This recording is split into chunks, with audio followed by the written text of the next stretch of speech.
It's that feeling. We don't want to be that snobby guy, but you know that's really what happens. That's really what happens. Well, I like to consider myself down to earth, you know. I have owned some nice pieces, but it's one of those things, I don't let it go to my head. And to be quite honest, the average person that I talk to, I'd say 9 out of 10 people, no, actually I would say almost 10 out of 10, don't know what I'm wearing. You know, just walking around in everyday life, which I do like because I don't want anybody thinking I've got some cash, flashing this gold Rolex. You know, that's not my speed.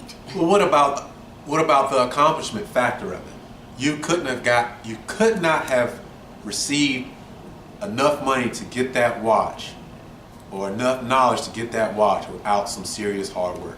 Maybe you have hard work at work, or maybe you had hard work from being savvy, like me and Style Khan are, where we look around, look over stones, talk to people, get a discount even more. We worked hard to do that. It's still that satisfaction of having that nice timepiece that you didn't pay the regular price for. 100% true. So again, to bring it back, that statement, that watch is not for, that gentleman said, that watch is not for average Joe. Again, you're not average Joe if you're savvy and you have the knowledge that you should have when you're going out to purchase these watches. You're not average Joe. You're above average. You might be extraordinary Joseph. Here's something to think about when you're spending that money compared to something else. There's always examples of that. For those of you who have gotten into high-level bicycles, some of these high-level bicycles cost more than a motorcycle. No motor. You're the motor. The motorcycle costs less than some of these high-end bicycles. But when you get on one, it feels completely different. That had to cost some money to make.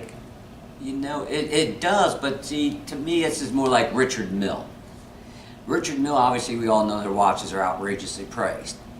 It doesn't cost them $100,000 to build that watch. But now, what he does, and just like the bicycle analogy, they put different types of materials in there that cost, you know, like research and development to make this. And to me, I used to be into racing bikes. I used to have a bunch of Cannondales back in the day, and they were expensive, but basically it's a simple bike, but they put the money into research, development, trying to make it lighter, stronger, just like an expensive car. If you have a Lamborghini, a Ferrari, you know, they're using carbon fiber, they're using aluminum, they're doing this and that, and they're putting more money into research and development, and then that's where the majority of the cost comes into play. Now, some things are overpriced. There absolutely are some things overpriced, but they're not overpriced until they take the hit. I love the brand Coral. Coral has some of the, to me, some of the coolest designs. And they will charge Rolex prices, and they do not have Rolex technology, Rolex materials, and all that. They're very nice watches, don't get me wrong. Like I said, I love the brand, but they were charging so much. And you know what?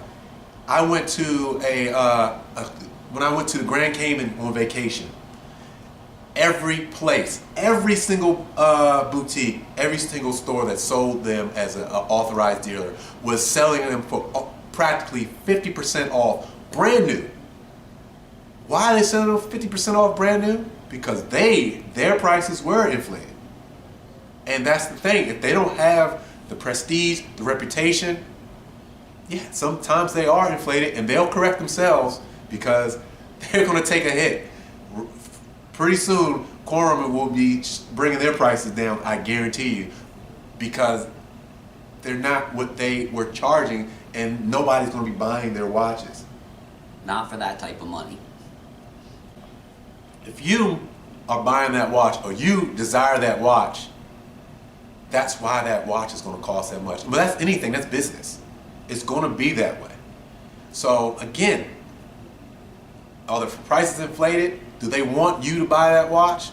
Maybe. Maybe they don't want you to buy that watch. Another thing with those prices, some of those people, they don't want to purchase that watch, because if you go to a store, and I've seen it before, guy came in there, wasn't educated about watches, asked about a Rolex, said he knew what one he wanted.